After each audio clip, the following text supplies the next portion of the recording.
Olá,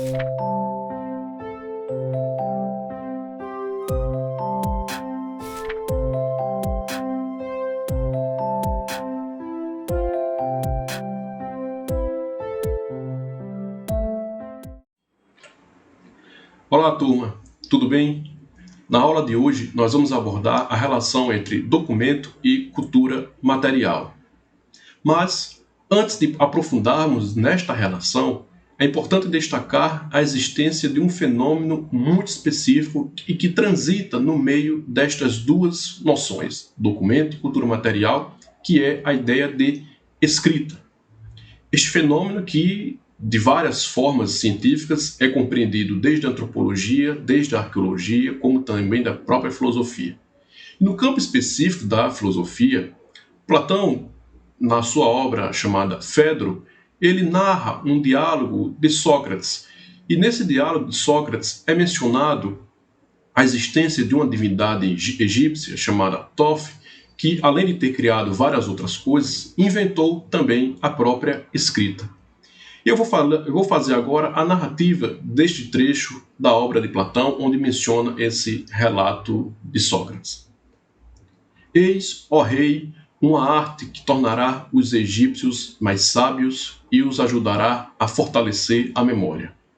Pois com a escrita descobri o remédio para a memória.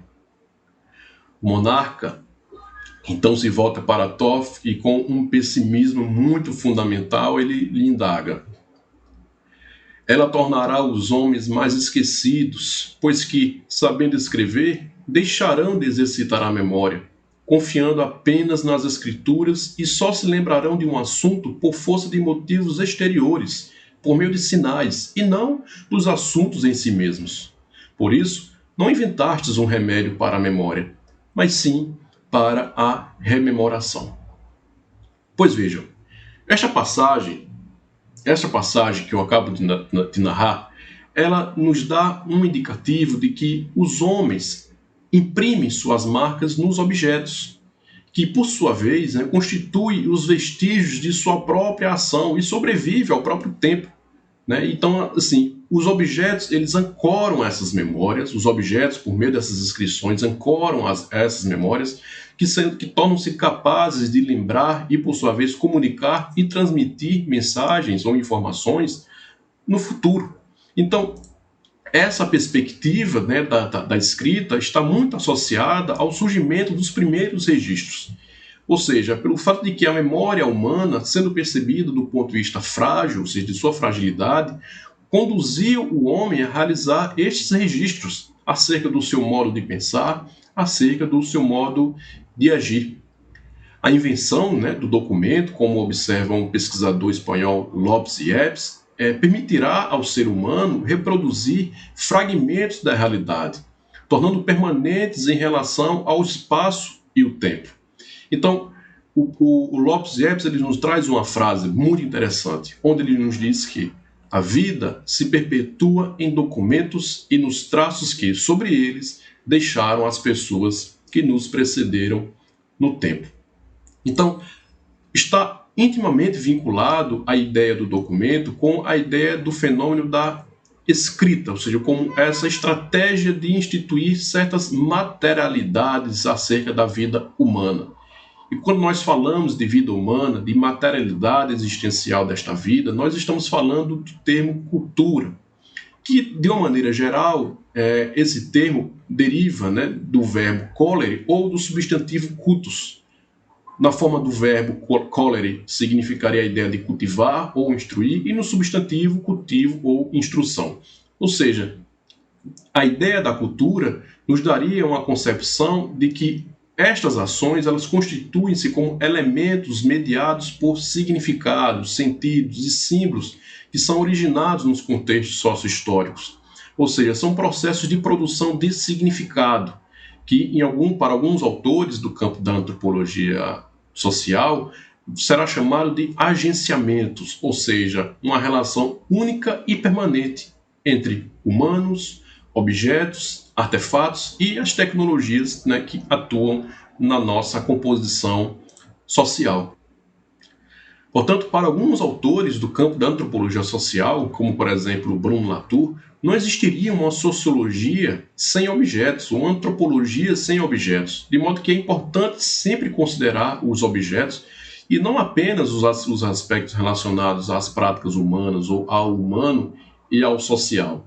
Então, não só os produtos humanos, mas todos os elementos que compõem a realidade desempenham ações e reações entre si e com os indivíduos de forma autônoma. Ou seja, eles agenciam o meio por meio desses processos de interação. Então, essa é a concepção, né, que nós estamos trazendo para este campo especificamente, de modo que não haveria a relação entre o humano e o social sem a presença dos objetos, sem a presença da materialidade, e neste caso específico, dessa materialidade inscrita que é o documento.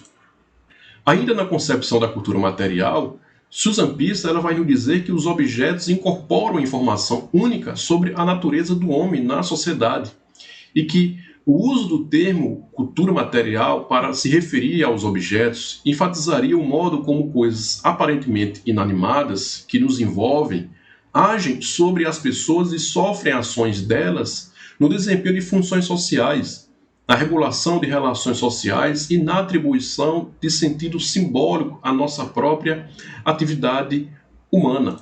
Então, nós poderíamos já de antemão colocar que o documento é também um agente que pode influenciar, se não determinar a vida das pessoas e em suas relações sociais.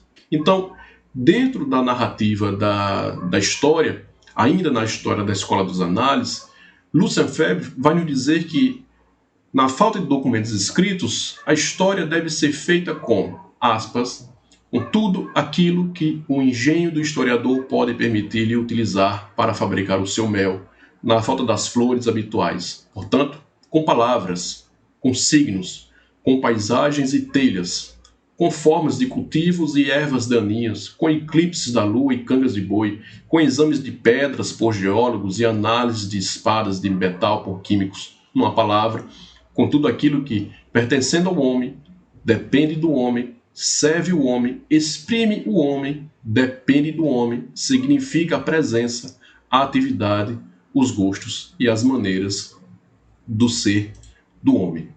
Então, a ideia aqui é de que existiria uma diversidade virtualmente infinita de testemunhos históricos, que, de certo modo, poderia ser compreendidas a partir de diversas formas, ou seja, desde as formas documentais escritas, né, o documento, papel, escrito, a várias outras formas, como, por exemplo, documentos de natureza arqueológicas, inscrições arqueológicas e etc. Então, o documento seria percebido no interior desta relação com a cultura material como um produto de uma vontade, ou seja, uma vontade de informar ou também uma vontade de se informar. Ou seja, seria basicamente o tratamento que as pedras recebem no museu, que as tornam documentos e, portanto, objetos. Então, Tim Ingold, por exemplo, ele vai nos dizer que a pedra ela somente é coisa na medida em que rola ou que junta musgo. Ao ser processada e tratada como um documento, ela se torna objeto. Então, nós pensaríamos aqui nesse caso que o documento seria um objeto que dá suporte à informação, que serve para comunicar e que é durável. Ou seja, tudo pode ser um documento e que nada é um documento antes de ser considerado como tal. Portanto, nesta relação entre documento e cultura material, ao definirmos, a partir da ideia de Jean Merriat, que um documento sendo um objeto que dá suporte à informação, que serve para comunicar e é durável, nos traz duas ideias inseparáveis. Uma que é de natureza de uma cultura material, que é o quê? Compreender o documento como um objeto que serve de suporte. Mas, ao mesmo tempo, do ponto de vista imaterial, que é quando nós compreendemos o critério da informação. Então, a relação do documento com a cultura material está assentada tanto na perspectiva do seu objeto físico, que serve de suporte, quanto no seu aspecto imaterial, que é a informação, ou seja, aquilo que transita, aquilo que é transportado por meio do tempo. Então, a vontade de obter uma informação é, portanto, um elemento necessário para que um objeto seja considerado como documento, ainda, né, que a vontade de seu criador tenha sido outra. Então, neste caso, cabe a gente aqui encerrar esta aula de hoje pontuando que nesta relação entre documento e cultura material está implicitamente sendo necessária o elemento da percepção, o elemento da atribuição e da intenção de sentido que faz com que algo seja convertido em documento. É isso por hoje, pessoal. Obrigado e até a próxima.